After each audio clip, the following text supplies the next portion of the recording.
Did you say you called it Old House Soul? Old House Soul, yeah. Can you just say a little bit more about that? It's interesting. I've never heard that term. Never heard that term? Except in Ann Baker's book, I think she. Yeah, she refers to it. She refers to it. Yeah, well, she got that from me. Huh. Well, she uses it in reference to you. So. Yeah, Does use it in reference. that's why. So, Yeah, it's Old House Soul. I don't know. It's like I've defined it in the past as having a perverse fondness for old wood. You know, I don't know. It's I don't know what you call it. It maybe being what? I don't know.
When I came back from Connecticut, after I was working down there for a couple of years, I came back and someone asked me to play basketball on a Monday morning at the Boys Club in Pawtucket, and I was living in Providence at the time, and I said, sure, I'll meet you down there at 9 o'clock. Well, I ended up showing up about 9:45 because I got lost. Nothing was familiar. The streets had all changed. The White Tower was gone. The Hot Weenie joint was gone. There was a new ring road around the city.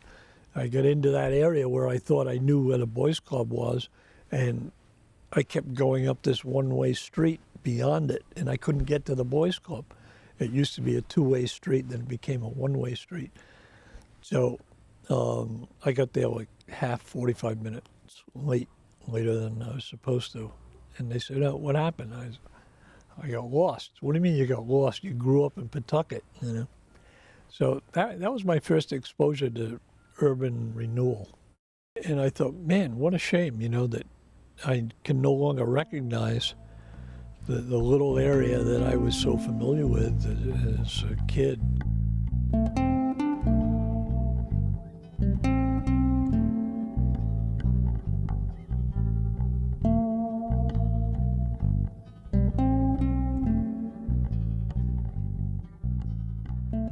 Towns that didn't take advantage of the federal money in urban renewal are the ones who are now thriving because of their old buildings.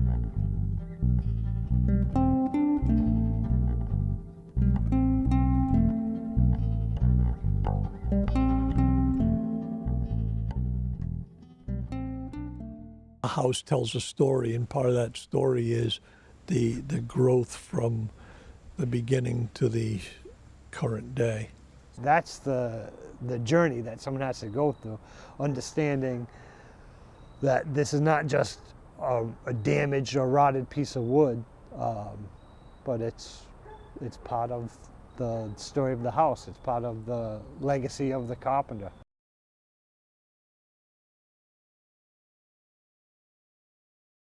I guess I could start with the contemporary philosophy of preservation, which is to preserve what's there, regardless of its age, regardless of its condition, to try to preserve it. People lose sight of that. Because there are plenty of buildings that are being treated as historic buildings and being rehabilitated. But when you walk into them, you're not fooled. You don't say, oh, they didn't work on this building, or, oh, look, they made a change, wait, yeah, I see what they did. Instead, you walk in and you see a new environment, basically, and the surfaces are all different, and many of the materials are new.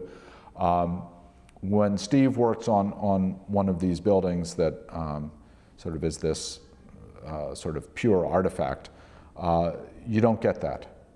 He's true and honest to say that if something had to be changed, we're not going to fool you that it didn't get changed, but in many cases, there is no change, that he found ways to work with the fabric and sort of seamlessly make the repairs and keep the building with that sort of patina of age.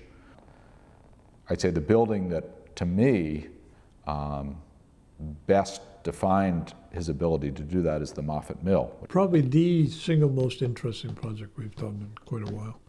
And the greatest thing about Moffett Mill is, one, that it survives, and two, that when it shut down, when the last Moffett stopped working there, he basically closed the door and locked it and walked away. And it appeared that people went home from lunch and he put a lock on the door, because there were tools out, there were shavings from the lathe, there was a basket of kindling next to the stove. All the equipment was there. Everything was there. It was like a time warp.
Moffett Mill is a very rare survivor of basically the first generation of industrialization. It's a contemporary with Slater Mill, which is of course a National Historic Landmark as the first successful textile factory. Moffett Mill was built around 1810 as part of the spread of that new sort of factory-based water power operated mechanization out from Pawtucket. And we look at the Moshassuck River today, don't think it's a real big deal, but it was sufficient actually to run a small mill of the day. It's a little bit like an attic in that some things were just kind of put there and left there, but if you lift off that sort of random stuff, you can actually see the pattern of an early 19th century machine shop.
So anyway, what had happened over the years, this, like any old building, the sills started to go, the walls started to rot, and it had all its original fabric, outside and inside, except it was in horrible condition. The building was slowly tipping into the water. I think it was 18 inches out of plumb in 2 stories. So what we did was we racked it back into plumb, more or less. I think now it's like 1.5 inches out of plumb or something. And then we strengthened it by putting diagonal siding on, if I remember right, and plywood, and then covering it up with vertical siding.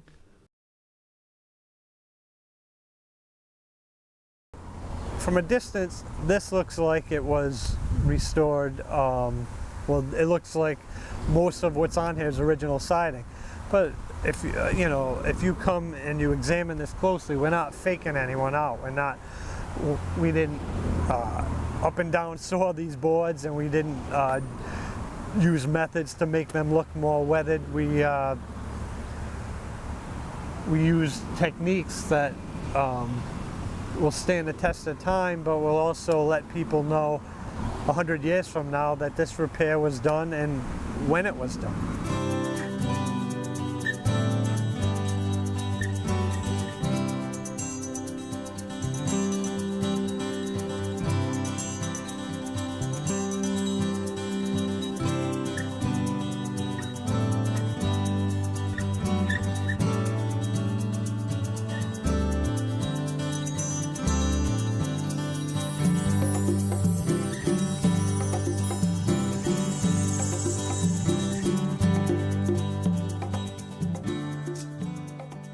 But it had a submerged turbine drive where the turbine was under the water, and the water would come in the mill race, hit the turbine and turn the shaft.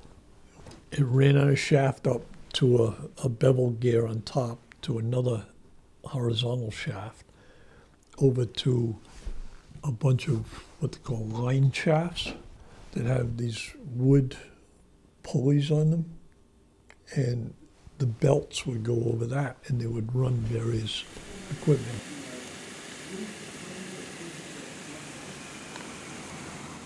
And it always operated on the water power of the Meshasik River. Originally with a vertical water wheel, which is located in the basement, remnants of which are there.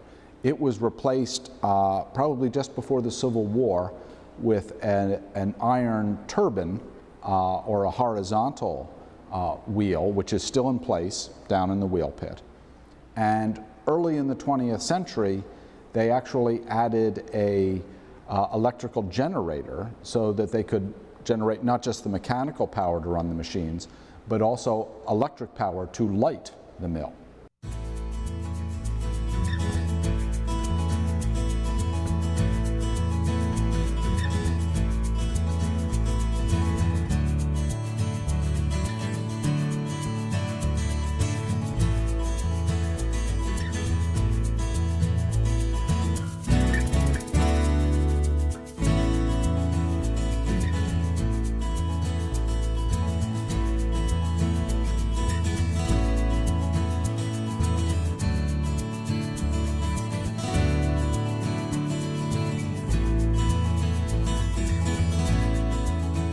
Moffett Mill is, the fact that you look at it and you don't think anybody's worked on it, is perhaps one of the greatest testaments to Steve's skill and sort of devotion to the preservation ethic.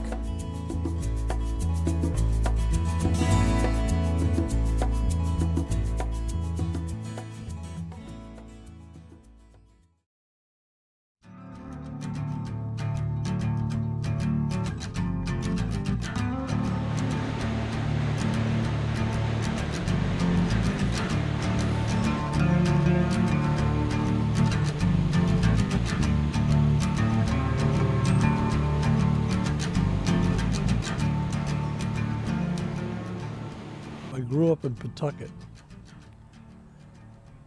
in the Darlington section, which is the eastern section of Pawtucket. It was pretty much the same as it is now. It hasn't really changed much. It's a little bedroom community area that popped up after or during World War II. A lot of capes, small capes,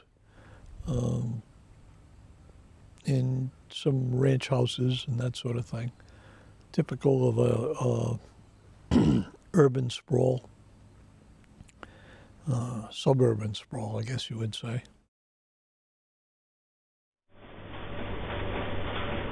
From when I started the journal in early '66 to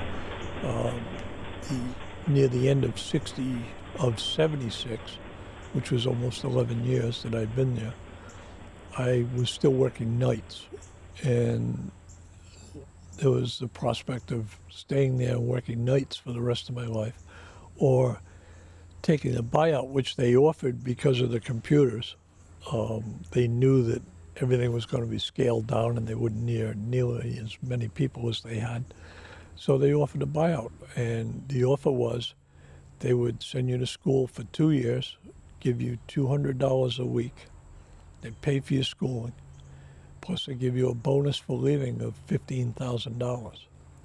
Well, in 1976, that was big money. 15 grand was a year's pay.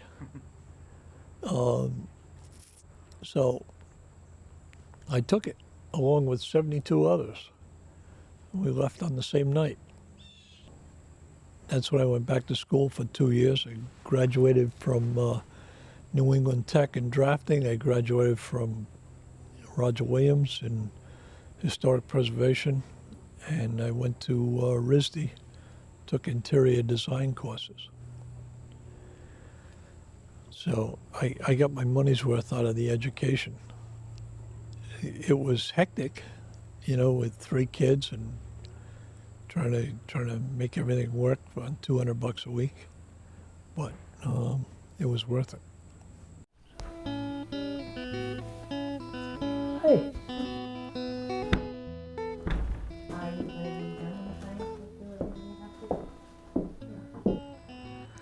I met Jean in school.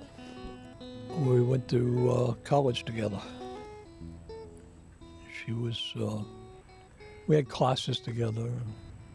We ended up going out and we graduated in '63 and we got married in '64. My dad and my mom, from the beginning, she used to do all the paperwork, all the books, the payroll, all that, you know, and she still does some of that, you know, and yeah, you know, she lives in that 300-year-old house with my dad too, you know, so yeah, definitely an old house person, my mom.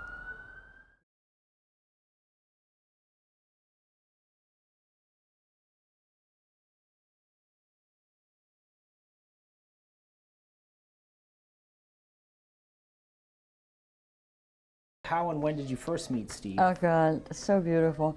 Again, this George Waterman wanted to find a house, and I heard about one that was going to be dismantled. So he and I went to take a look at it, and who should be inside it but Steve? A building came up for sale in Swansea. I ended up buying it, I forget for how much, not much, and I dismantled it. I took it apart myself. And in the process of taking it apart, I didn't know it, but a couple other people had come there and tried to buy it before I bought it. And one of the people, one of the interested parties was Ann Baker. Every time I tried to find somebody to work with me, it was like really hard to find somebody who really was sensitive. And I wasn't that forward to him, but I just asked some sort of sideways questions, and I just couldn't. I said, "You ever done this before?" No. Wow, how do you know what to do? Like I didn't know what to do. And then he just, every question he answered was like, man, this guy must have been dropped from heaven. He's totally understands this house. And she came in while I was working on the house, and she thought it was just amazing that the process I was using. Well, I had no idea what I was doing. I started to need help some more. I can't remember how it all, which worked first or what, but I always call Steve, and Steve always and I worked together on all these houses. She's a good person to work for. She's extremely enthusiastic about saving historic buildings. Our big thing is whether or not that person has an old house soul. And that is the first thing that indicates what we're going to do in that house. First of all, we're going to have to teach them how to have, if we can, how to have an old house soul. I mean, those are our words all the time. Does this owner have an old house soul? Old house soul is based on somebody who instinctively understands what they've got.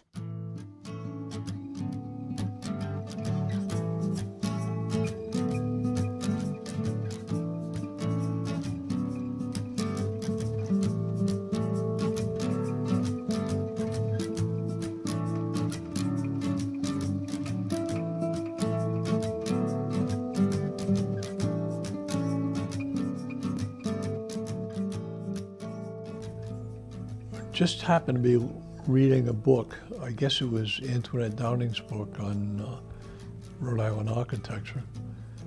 And I saw this house in there, and it said it was in Buttonwoods. I said, well, let me take a ride. So I came over here, I took a ride, and I went down Buttonwoods Avenue. And I looked up the driveway, and sure enough, it was still there, which kind of surprised me because the picture that was in the book was 1937. The history on this building is not very clear. The only clear evidence we have is that of Phones Green, who inherited the house, I believe, around 1705. Phones Green was he was a farmer, husbandman, and he owned the 140 acres, this peninsula of Buttonwoods. It sticks out into Greenwich Bay, a part of Narragansett Bay. And in 78, the house was quickly decaying. And I talked to people from the Historic Preservation Commission and told them that I was interested in buying the house.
My wife and I purchased a piece of property in Foster in 1997. Our original intention was to put up a new post and beam structure. And in the course of researching post and beam, I became aware that there were people that would purchase antique buildings or antique structures and rebuild them in new locations. I was always interested in old things, and I wanted to learn more about this. As I learned more, it seemed like this would be a possibility. Instead of putting up a new post and beam structure, maybe we could move, relocate, or purchase an old structure. There was a house that my family had rented in the 1970s from the Jocelyn family. The house was on about 500 acres. There were several other buildings, including the Jocelyn's residence. And the house was abandoned at this time. The city of Providence had acquired all 500 acres because it abutted the reservoir, and the water supply company purchased the property or acquired the property through eminent domain. And our timing was excellent because they were just about to auction off the buildings, including the house that we had rented back in the 70s. And in order to qualify for the auction, I needed to secure a contractor to work with me. So the first thing I did is I contacted the, I believe it was the Providence Preservation Society, and asked for recommendations. And I spoke to a number of people, including Steve Tyson of Architectural Preservation Group. It ended up working out that Steve Tyson was someone that we could work with. My wife and I bid, and the contractor Steve Tyson bid, and we won the bid. We won the house for $10.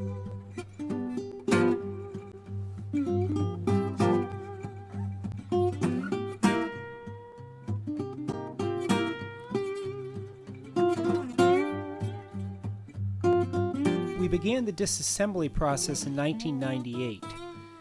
Fortunately, Steve allowed me to help him out in order to save money. So I became responsible for documenting the building. We numbered everything. We began a process of documenting each room. We assigned a letter to each room, began at one corner and worked our way around.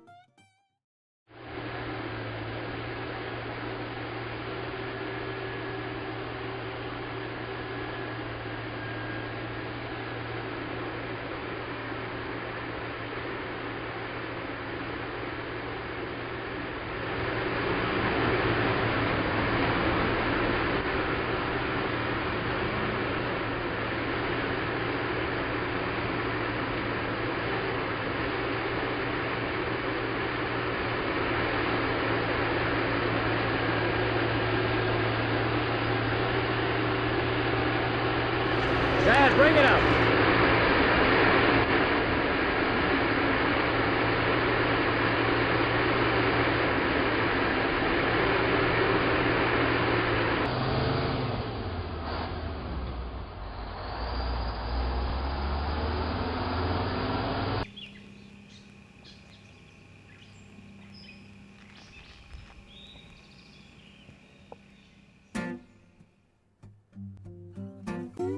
We began the reassembly process in 1999. We began by digging the foundation hole, pouring the concrete, and then proceeding to lay out all of the components of the first and second floor, the sills and floor joists, girts and so forth.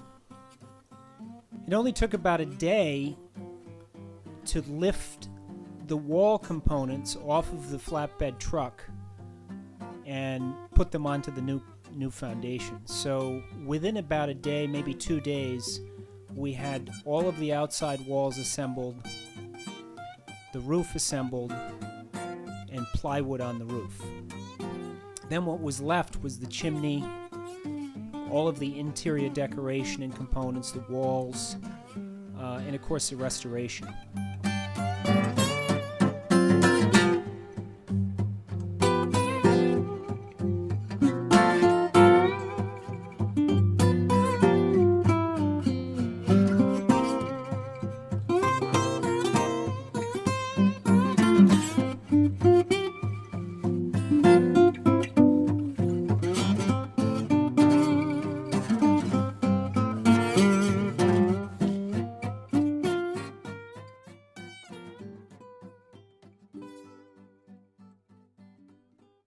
I know when I first met you, contacted you, and worked with you, Yep. I had talked to a few other people, and I was, what struck me about you was, one, that you were willing. I mean, I had not a lot of money, so one was that you were willing to work with me, and try to get it done for the amount of money I had. That's and one of my biggest faults. And also that you were willing to let me help, by taking pictures and do drawings and do whatever I could to help.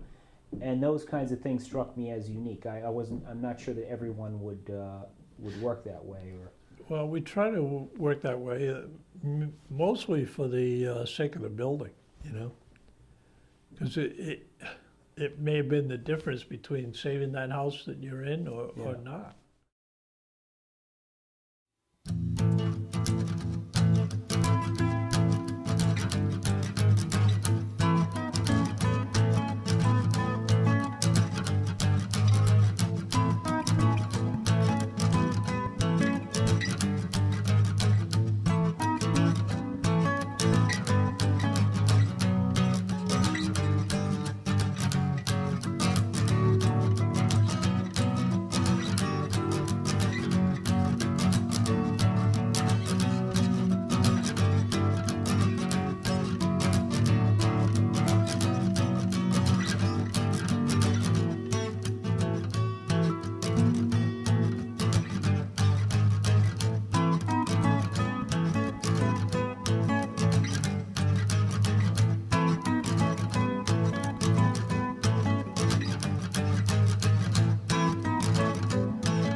How did you eventually meet Steve Tyson? Well, Mary Turkel was a customer of the shop, and she was the one who introduced me to Steve Tyson. So it was, I called them up. I came in here for an interview on that Sunday morning. I was 21 at the time. I remember being hungover and coming in, and he was listening to RIU, the blues station at URI. So we hit it off almost right away. I've had two characters in my life who I would call characters who have basically changed the way I am, and that was my grandfather and Steve. That me and Steve got along. We had the same mentality of the way things should be done.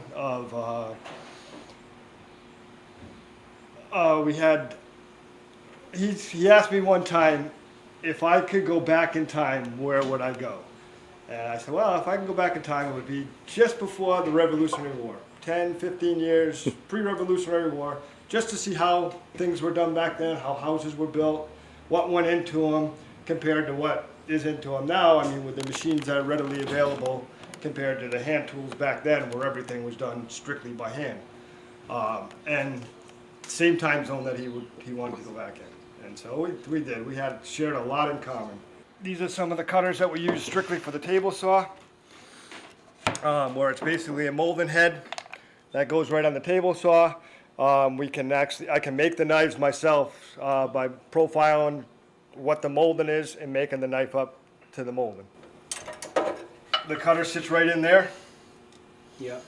And flip the machine done, one shot, comes out piece of molding. You can see some of the moldings up on the wall. These are all some of the moldings that come off of the old houses that are all duplicated.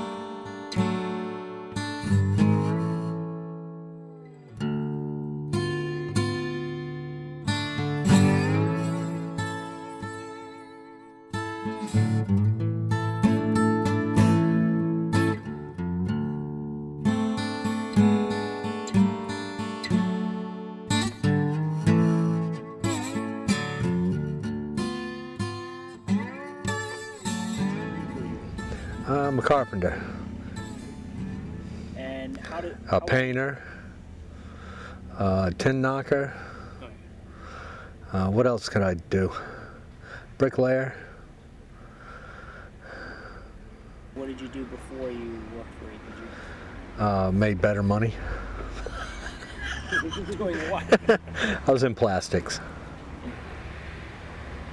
What is it about living in an old house or working on an old house that you like the most? It's cozy. It's been lived in.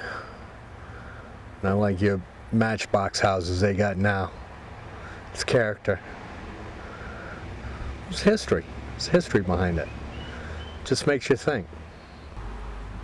If you don't preserve it, it could potentially become lost. And once it's gone forever. As a whole, new construction is very repetitive. But in restoration, it's a whole different animal. It takes a certain kind of person to appreciate it, and I don't know. It's more of a challenge, the creativity of it.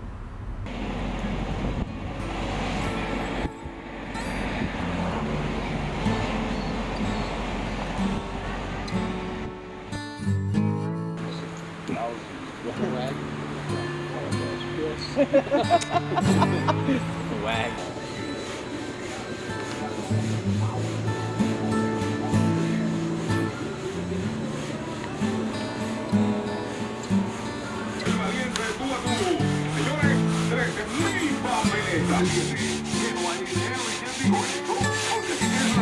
More and more Southern New Englanders are listening to Cat Country 98.1.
Paul Dooley, foreman over here at the Seven Oaks job in Bristol, Rhode Island. I've been working for Steve and APG for 3 years now. Before that, I went to school for cabinet making and building construction over at New England Tech, and I've probably had construction in my family since I was born. The first time that I started working here, we actually started like ripping apart this house, and I had no clue really about old houses, the post and beam and all that, and I was pretty amazed how the house could be so destroyed, falling apart, and we could bring it back to life the way it was 200 years ago. New construction is cookie cutter. It's there's not too much different going on there from building to building. In the preservation, you have, you never see the same thing twice, very rarely. Well, the experience of working on old buildings has been a learning experience. There's so much history, obviously, in the structures, and there's a story usually behind every one. I think it is important to preserve old buildings as closely to their original state as you can, just for, not to repeat it, but the historical aspect, because For example, Steve Sr. lives in one of the few remaining stone end houses in Rhode Island, which apparently there were many more of at one point, and they're lost. Just taking Rhode Island as an example, there are neighborhoods that were built after World War II. There are neighborhoods that were built in the 50s with the screen doors that have people's initials on them, and there's examples of all kinds of architecture all over the state. Clearly, everything can't be preserved. Why not? Is that what you'd like to say? Sure. Why not? Instead of tearing down and building new, preserve. Yeah. What's there? Adaptive reuse. It's common practice. We still have. I know land is finite, and we don't have a lot of space left, and people, I suppose, have to keep busy. But you can keep busy by doing adaptive reuse rather than tearing a building down.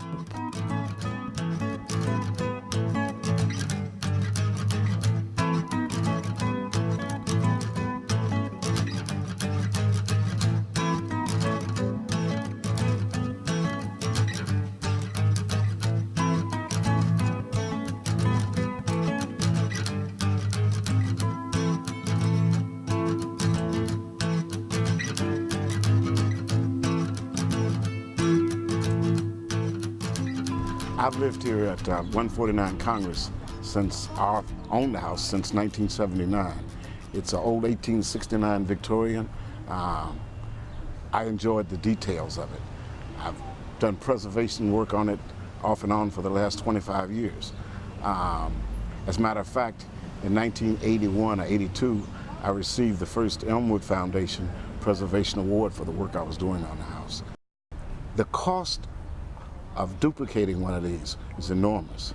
The idea of preserving it is the only reasonable way that will work. You can't build one of these again. One of the things that's really increased in Rhode Island has been tourism.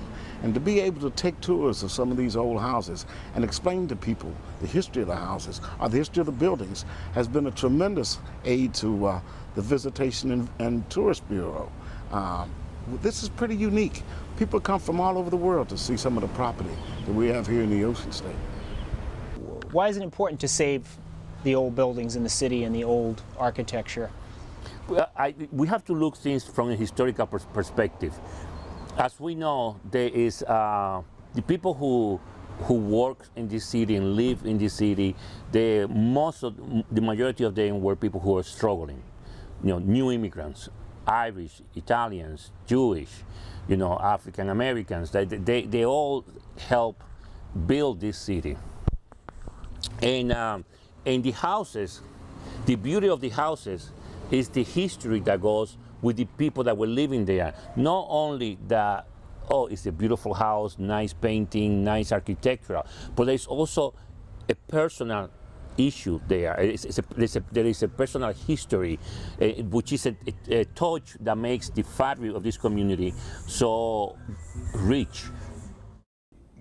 The most obvious change probably is moving away from thinking that only great works of architecture and things associated with the founding fathers or the colonial fathers or the first, the first patriots, those are the only things worth considering historic.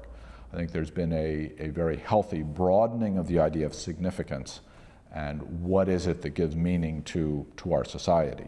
I don't think we have to preserve every suburb built in the 50s, and I still don't, once in a while I think about how would you do that contextually that would make sense.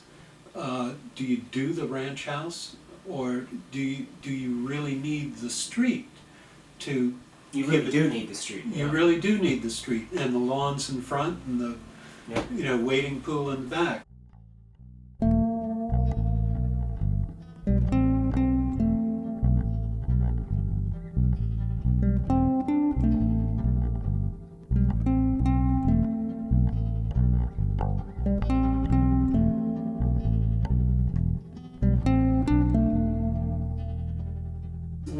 What is the difference between Steve and another contractor, or is there a difference Is there something about him that stands out? Well, for me, it's I think like he says often, you've either got an old house soul or you don't, and he certainly does. And for me, that's almost enough of an explanation. But to go further, it's someone who puts buildings in a way ahead of business.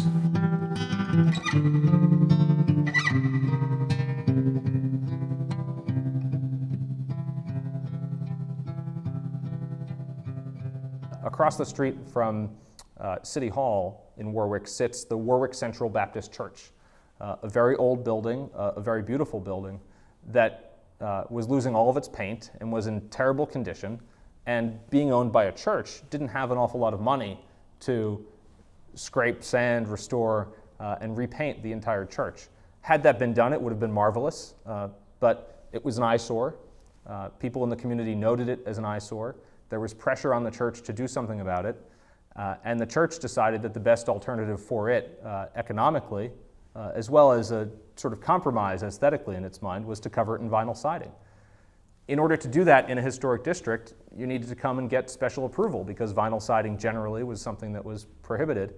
And Steve was very frustrated when the Historic District Commission reached the decision that the church could cover itself in vinyl siding as a sort of hardship exception, the idea that they didn't have enough money to do the best thing by way of historic preservation, so they'd be allowed to take exception and cover it in vinyl siding. That frustrated Steve, at least as the way he recounted it to me, because he thought principles of historic preservation should transcend ordinary mundane concerns like how much money a church has to keep up its budget. He was an idealist. Steve Tyson was the type of guy who could serve as the bridge between generations of Rhode Island historians and historic preservationists. Antoinette Downing to George Schuster is just a legend. But I knew Steve Tyson, and I talked to him, and he told me that story, and I knew that his life and work spanned Rhode Island preservation from its very beginnings with Antoinette Downing in the middle of the 20th century, straight through the 21st century. And his ability to form that link means that historic preservation itself is carried forward through the legacy of Steve Tyson.